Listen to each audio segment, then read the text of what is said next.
Sadnam, it's Guru Datta with the KRI recipe of the month for April. Happy spring. We're doing food that can be used as a 1-week cleanse. It cleans out your liver and your entire digestive system. And it's called Beet-Carrot Casserole. It's basically beets, carrots, it's got scallion onions, garlic, and then you grate cheese on top, bake it in the oven, and it's delicious. It's a really fun cleanse because it's really good food. The recipe, you can find it in Foods for Health and Healing, which you can get from the source on our website. And the things I wanted to make sure you understood, a 1-week mono diet is what we're recommending if you choose to. That includes yogi tea, if you like, and lots of water to help the cleansing process. But again, just you eat this as your food for a week. And it also has tamari. It has a little ghee or vegetable oil. You saute the scallions in the ghee or vegetable oil. You steam the beets and carrots. You pop the skins off the beets. You can use the carrots whole with the skin as long as it's organic produce. And then you very carefully grate the beets and carrots separately. You can layer them in the casserole, put in the scallions and the garlic, and then put the cheese on top, bake it. It takes maybe 30 minutes to bake to get a really nice crust. And I will show at the end of the video, I will show the beet-carrot mixture in the casserole. We'll serve out a portion. But this is what it looks like on the plate with some salad. So obviously, this person isn't going to do the mono diet, but it's a good complement if you're just having it as a meal.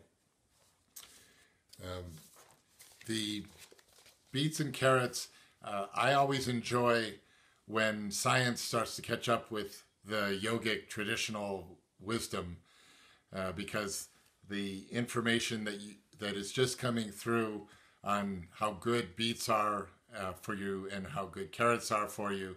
The beets actually increase the blood flow to your brain, which helps to minimize dementia if you're, especially in older people. Beets are very nutritious, very high in vitamin C. It's got iron and lots of fiber again.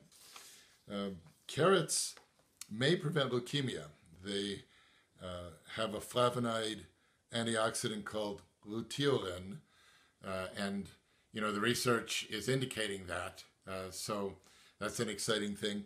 But what we definitely know about carrots, which I love, is that vitamin A, which is also called retinol, it's incorporated into the retina of the eye where it initiates the transmission of light. And if you don't have enough vitamin A, that's what leads to night blindness, and the cornea can become dry. So the carrots are really good in that aspect. So again, I would caution you to make sure you're prepared to do a mono diet. Don't just jump into it. You might want to talk to a doctor or a healthcare provider about whether you are physically able to do something like this at this time. It's challenging, definitely, for a week. But if you're able to, you might want to consider it. Otherwise, like I say, it's a delicious meal. If you are vegan, you can consider using almond cheese instead of regular cheese. If you don't want the hard cheese, you can consider using cottage cheese or yogurt rather than the hard cheese. So however you do it, enjoy, and thank you very much. Satnam. We've taken the casserole out of the oven, and we're cutting in just to show you what it looks like just out of the oven. And when it's still pretty, once you start cutting into it, it gets to be a gooey mess, which is really quite all right, but just wanted to show. And then there's the beets and carrots and scallions and garlic. And it's perfect, ready to eat.